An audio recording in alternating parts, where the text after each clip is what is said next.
Good morning. It is Monday, the 19th of January. I'm Maeve McMahon, and this is Europe Today, your daily dose of European news and analysis live here on Euronews. Coming up today, European lawmakers say they will not be blackmailed as they respond to President Donald Trump's threats of tariffs against countries voicing support for Greenland. As the US president signals a tougher economic stance towards allies, concern is growing here in Brussels of a looming trade war. An emergency EU summit has been scheduled for Thursday. For more on what President Trump is planning and what exactly it could mean for Europe's economy, we can now head to the Swiss village of Davos, to the World Economic Forum, where our EU editor Maria Tadeo is standing by for us. Good morning, Maria. Just tell us, what exactly is President Trump threatening and what could it mean for our viewers? Well, good morning, May, from this Davos special, of course, the World Economic Forum kicking off this weekend. A dramatic weekend, as you say. President Trump saying he would slap 10% tariffs on 8 European countries, including Germany, France, and Denmark, for playing, quote, dangerous games around Greenland and the Arctic. That tariff could go all the way to 25% by June if the complete and total sale, that's a quote, of Greenland is not sealed by then. Obviously, that has triggered a furious and very fast reaction from the Europeans, saying they cannot agree to this blackmail. As you say, yesterday there was a summit of European ambassadors, an extraordinary meeting, and they held talks for almost 3 hours. We understand, and a diplomat familiar with the matter told Euronews that multiple discussions were held, multiple tools were presented in terms of what could this response look like. At this point, we should stress, however, the EU has decided not to deploy the anti-coercion tool. Remember, that is a trade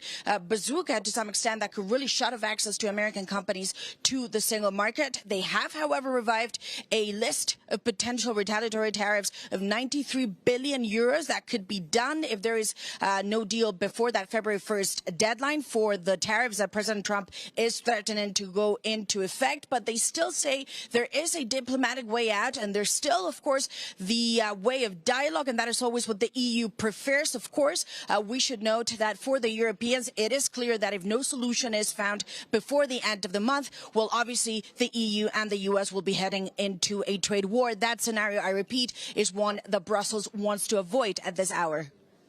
Well, you mentioned dialogue, Maria, and of course EU leaders are hoping to encounter President Trump there in Davos, in the corridors of the World Economic Forum. What should we expect from those meetings? Well, it's a lot of shuttle diplomacy. That's how a diplomat told me last night. They look at the meetings in Davos. Of course, the head of the European Commission will be participating, but also a number of European leaders and President Trump. This will be the first opportunity to meet face to face ever since, of course, that threat came in on the Saturday for tariffs if Greenland is not sold to the United States. Obviously, Denmark refuses that and has said that it will not move an inch on that point. But of course, the meetings this week in Davos could provide that path for diplomacy, but also a ramp up to tensions. We should also note a meeting of European leaders is expected in Brussels on Thursday. Indeed. Thank you so much, Maria Tadeo, for that live update there from Davos. And to get, of course, the view from the European Parliament, we can bring in the Italian MEP now, Brando Benefei, who also heads the European Parliament's delegation for relations with the United States. Good morning, Mr. Benefei. Thank you so much for joining us here live on Europe Today. Thank you. Good morning. So look, if President Trump does follow through with his threats, we're looking at a full-blown trade war. What will that mean for Europeans? Well, we are brought in this direction by the escalation that was built by President Trump. We do not want to be here. We have been always clear. We value the transatlantic relationship. We want good relations with the United States. But what is happening in these days is crossing another red line. In fact, it's threatening a NATO country.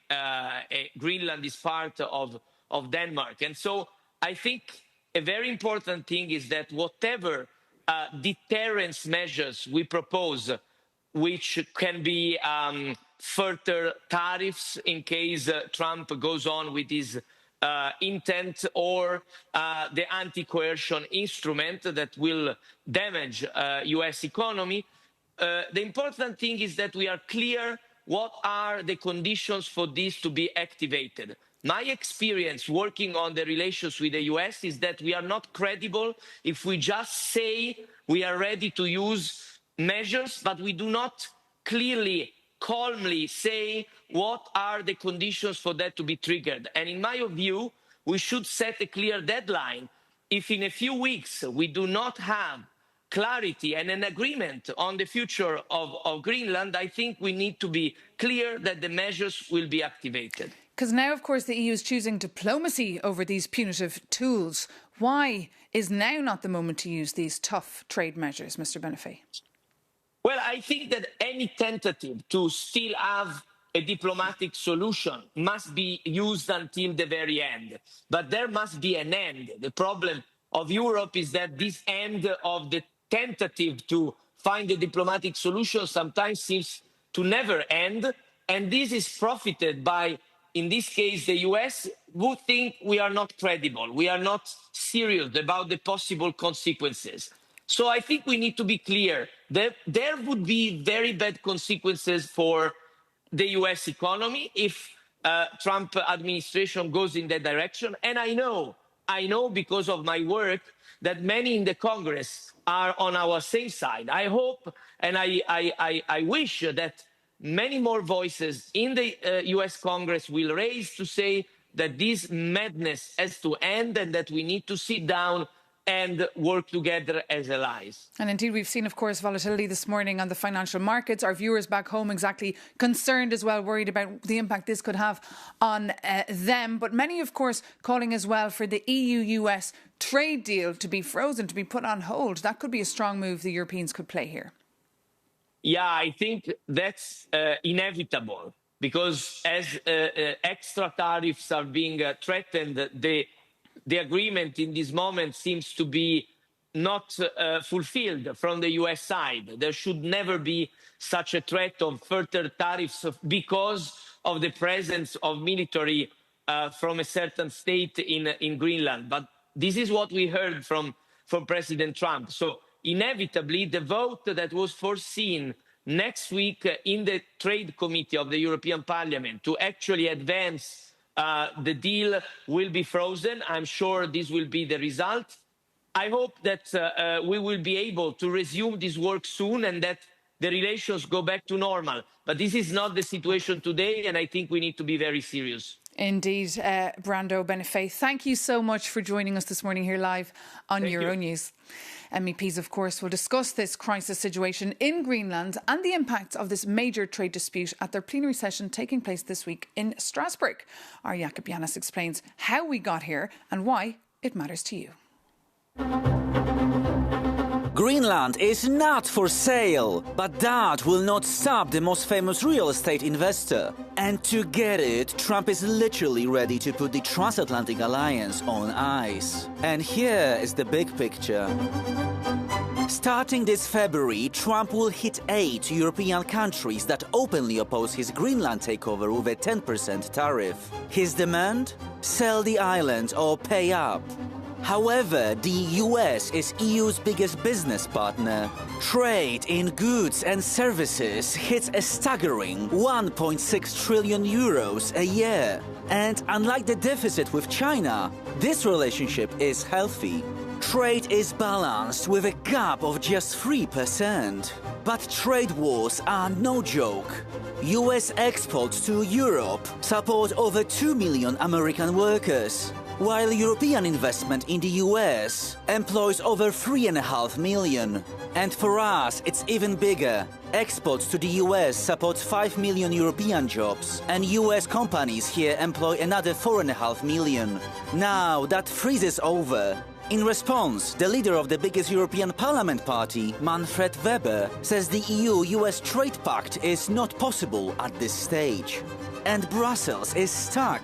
It still has the anti-coercion instrument, a trade bazooka ready to hit back, but some are hesitating to pull the trigger. Meanwhile, last Saturday, the EU rushed to sign the Mercosur deal to replace the unreliable US market with Latin American partners. Big politics is usually distant, but this time it's about your job and your wallet, so buckle up. And this week, EU leaders are meeting Trump in Davos. Let's hope they bring winter coats, as they will get a frosty reception. And for more on how this tariff dispute could overshadow the World Economic Forum taking place in the snowy village of Davos, we can head back there now and bring in Maria Tadeo once more, who's joined, in fact, by the managing director of the whole forum. Maria? Yes, of course, and we'll be live this entire week from Davos, and I'm very happy to say we're joined by Mary Dusek, who is a managing editor, as you say, but also director, and chief business officer at the World Economic Forum. Sir, thank you very much. You say a forum like this provides a platform for dialogue, but the world is in disarray. We saw that over the weekend. Is dialogue really an option? No, we are convening leaders from around the world at a very pivotal time for global geopolitics. It is a very contested geopolitical and geoeconomic environment. So a platform like this is actually needed more than ever for people to come together, engage, and have that dialogue, given the velocity of change geopolitically and geoeconomically that we're seeing happening all around us. And of course, as we said at the top of the show, there will be important meetings between European leaders and President Trump. Just out of curiosity, and I'm sure our viewers really care about this, President Trump is not an easy guest to book. How does that happen? And what do you think it matters for the U.S. to be here? No, it's very important. We have President Trump here, the representative of the largest economy in the world, together with 64 other heads of state and government from around the world, including Commission President von der Leyen. We have Chancellor Merz, President Macron. So it's going to be a big diplomatic moment here, I think, this week, given a lot of the changes that we're seeing, particularly on the trade front. And can I ask you, now that you mentioned the trade, and that's becoming now incredibly important, in a way, trade and tariffs are becoming a way of doing politics. How different is the agenda for the World Economic Forum this year? There's been, of course, a lot of this talk that it will focus less on climate, perhaps less on progressive ideas. Some suggest it's a less woke Davos. Is that too much, perhaps, speculation on that? What's the focus this year for you? No, the program overall is developed with looking at what is the latest data on the state of the world economy. Of course, we have a number of long-standing work streams that we also put on the agenda that have a critical milestone. So, for example, we have a big pillar focusing here on building prosperity within planetary boundaries. We have a big pillar on investing better in people. But, of course, also issues related to technology, the AI revolution, and geopolitics are also a big part of the agenda. So the social component still matters, or would you say this is a more business-minded, business-focused Davos? No, for example, the pillar on investing in people is really all about how do you prepare people for the new economy that is emerging. So there is a number of sessions that are really having a very clear-eyed view of what it means for communities and people around the world. And sir, there's two final questions I want to ask you. There's been a lot of speculation that Iran's foreign minister will be participating this week. Can you confirm that? And again, is that in the spirit of dialogue? Because a week ago it looked like it was going to be a war. The Iranian foreign minister was invited some time ago, and we don't have right now a session with him in the program. And just lastly, by the time we get to Friday, what's a good Davos? Just very briefly, what does a good Davos look like? Given the stakes that we now see in particularly economic diplomacy, we will have a lot of those protagonists here that I mentioned, so that we hope that we can play a role in facilitating engagement and dialogue on a very important issue for Europe and for all stakeholders. Well, sir, thank you very much. And of course, the World Economic Forum continues this entire week. Will be live, a platform for dialogue. We'll have to wait and see. Indeed, Maria Tadeo, thank you so much for that. And of course to Mary Dusek, the Managing Director of the World Economic Forum. And for more on what's going on in Davos, do follow our special coverage on Euronews, including a daily evening show. And of course, for updates on the tragic train crash that took place in Spain last night, do visit our website, euronews.com, or download our app. That's it for today. See you tomorrow.